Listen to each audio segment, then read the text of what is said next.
अस्सलाम वालेकुम दोस्तों। आज हम लोग टैक्स हमारी सिंध बोर्ड टैक्स की chapter number 9 biology 11th class पढ़ने जा रहे हैं। टॉपिक का हमारे पास सबसे पहले चैप्टर का नाम मैं बता देता हूँ, डाइवर्सिटी अमोंग एनिमल्स।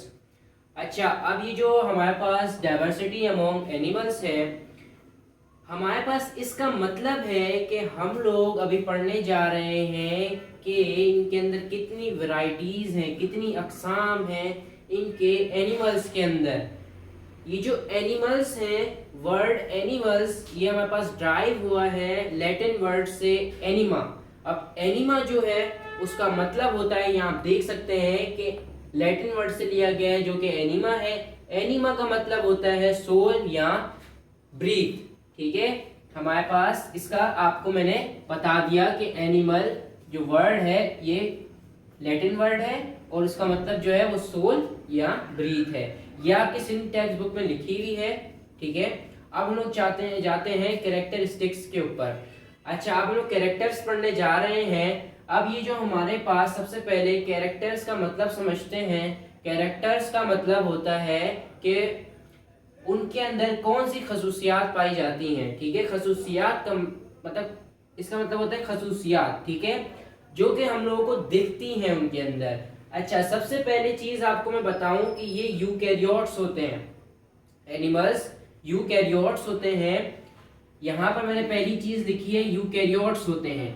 यू का मतलब होता है थ्रू, और कैरियन का कैरियोट्स जो है वो कैरियन वर्ड है न्यूक्लियस। ठीक है, थ्रू न्यूक्लियस होता है उनके अंदर। और एक और चीज मैं इसके अंदर ऐड करना चाहता हूँ कि इनके अंदर मेम्ब्रेन बाउंड ऑर्गेनेलीज होते हैं इनके सेल के अंदर। ठीक है, और इनका जो हमारे पास न्यूक्लियस है वो भी सेल इनके अंदर भी मेम्ब्रेन बाउंड न्यूक्लियस होता है। ठीक है, अब हम लोग यहाँ पर जाते हैं।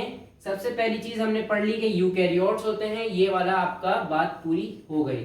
अब हम चलते हैं मल्टी सेल्यूलर के ऊपर। एनिमल्स जो है वो मल्टी सेल्यूलर होते हैं। अब मैं आपको कोई एग्जांपल देता हूँ। अब आप मुझे एक चीज बताएं कि आप जो माइक्रोस्कोप में कोई भी ऑर्गेनिज्म देखते हैं, भले आप बैक्टीरिया देखते हैं या कोई भी आप ऐसी चीज देखें जो माइक्रोस्कोपिक ऑर्गेनिज्म है, ठीक है, तो आपको उसको माइक्रोस्कोप के अंदर देखना क्यों पड़ता है? आपको उसको इस वजह से देखना पड़ता है क्योंकि वो एक सेल पर मुश्तमिल होते हैं। मींस कि वो जो हमारे पास बने हुए हैं वो सिर्फ एक सेल से बने हुए हैं। लेकिन आप जब कोई एनिमल देखेंगे तो आप उसको नेकेड आई से देख सकते हैं। क्यों देख सकते हैं? क्योंकि वो मल्टी सेल्यूलर होते हैं। अब मैं कुछ एनिमल्स का नाम लेना चाहता हूँ, जैसे कि आप सबसे पहले कैट ले लें। अब आप मुझे बताएं कि ये जो कैट है वो आप अपनी नेकेड आई से देख सकते हैं? जी बिल्कुल देख सकते हैं। अब आप कोई मक्खी ले लें, बी ले लें, ठीक है, तो बी को आप ले लें। जो बी है आप उसको नेकेड आई से देख सकते हैं? हाँ देख सकते हैं। आप फ्लैट वॉर्म जो है या वॉर्म जो भी है, ये जो छोटे छोटे कीड़े होते हैं प्लांट्स के अंदर, एक छोटा सा कीड़े होते हैं जिनको फ्लैट वॉर्म्स ज्यादातर मिट्टी के अंदर होते हैं, तो आप उसको नेकेड आई से देख सकते हैं? जी बिल्कुल देख सकते हैं। तो हमारे पास जिस एनिमल को हम लोग नेकेड आई से देख सकते हैं वो हमारे पास मल्टी सेल्यूलर है। तो हमारे पास कोई ऐसा एनिमल नहीं है जो हमारे पास सेल्यूलर हो। ठीक है, मतलब सेल्यूलर तो है लेकिन मल्टी सेल्यूलर है सारे, लेकिन हमारे पास सिंगल सेल से मिलकर बना सिंगल सेल का नहीं है। ठीक है, तो हमारे पास ये मल्टी सेल्यूलर की बात क्लियर हो गई। अब हम आते हैं हेटेरोट्रॉफिक के ऊपर। अच्छा, ये जो हेटेरोट्रॉफिक है इसको आप सबसे पहले समझें।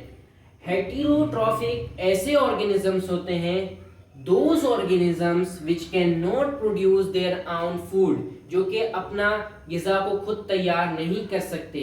अब मैं इसके अंदर आपको कोई एग्जांपल देता हूं। अब आप ले लें कैट। अब कैट क्या अपने ही बॉडी के अंदर कोई फूड बनाती है? नहीं। अब उसको गिजा चाहिए, अब वो लेगी कहीं और से, वो खुद प्रोड्यूस नहीं कर पाती। अब एक इसके उलट देख लेते हैं। एक हमारे पास प्लांट होता है, ठीक है। अब प्लांट आपने पढ़ा है कि प्लांट हमारे पास ऑटोट्रॉफिक होते हैं। दो टर्म्स होती हैं, एक टर्म होती है हेटेरो जो यहाँ लिखी हुई है और एक होती है ऑटो। ऑटोट्रॉफिक, ठीक है।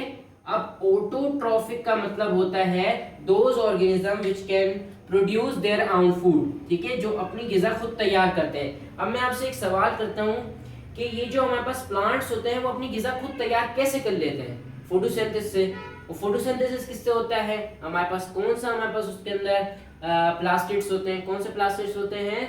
हमारे पास उसके अंदर क्लोरोप्लास्ट होता है, जो कि ग्रीन पिगमेंट होता है उसके अंदर, ठीक है। अब हम लोग जाते हैं किसके ऊपर? हेटेरोट्रॉफिक। समझ आ गया कि हमारे पास वो ऑटोट्रॉफ नहीं होंगे एनिमल्स, वो हमेशा हेटेरोट्रॉफिक ही होंगे। अच्छा, अब हमारे पास कुछ ऑर्गेनिजम्स हैं, अब मोटाइल है कुछ और कुछ जो है सिसाइल है। अब ये आप देख सकते हैं कि ये हमारे पास मोटाइल का मतलब होता है ऐसे ऑर्गेनिजम्स जो कि मूव कर सकें अपनी एक जगह से दूसरी जगह, वो फ्री लिविंग होते हैं।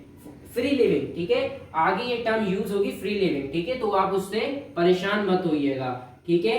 तो फ्री लिविंग का मतलब भी ये होता है कि वो कहीं भी जा सकते हैं अपनी मर्जी से, ठीक है। अब कुछ ऐसे एनिमल्स हैं जो कि सिसाइल है। सिसाइल का मतलब होता है कि एक जगह पे वो एक ही जगह पे रहते हैं, ठीक है। कुछ है लेकिन ज्यादातर मोटाइल है, ठीक है। तो आप लिख सकते हैं मोटाइल और सम सिसाइल। अब हम लोग आते हैं इसकी रिप्रोडक्शन के अंदर। अच्छा, ज्यादातर हमारे पास इनके अंदर दोनों ही रिप्रोडक्शन पाई जाती है, सेक्सुअल और एसेक्सुअल। लेकिन ज्यादातर जो एनिमल्स हैं वो हमारे पास प्रोड्यूस कैसे होती हैं? Sexually, okay. तो ये वाली चीज भी हम लोग समझ गए।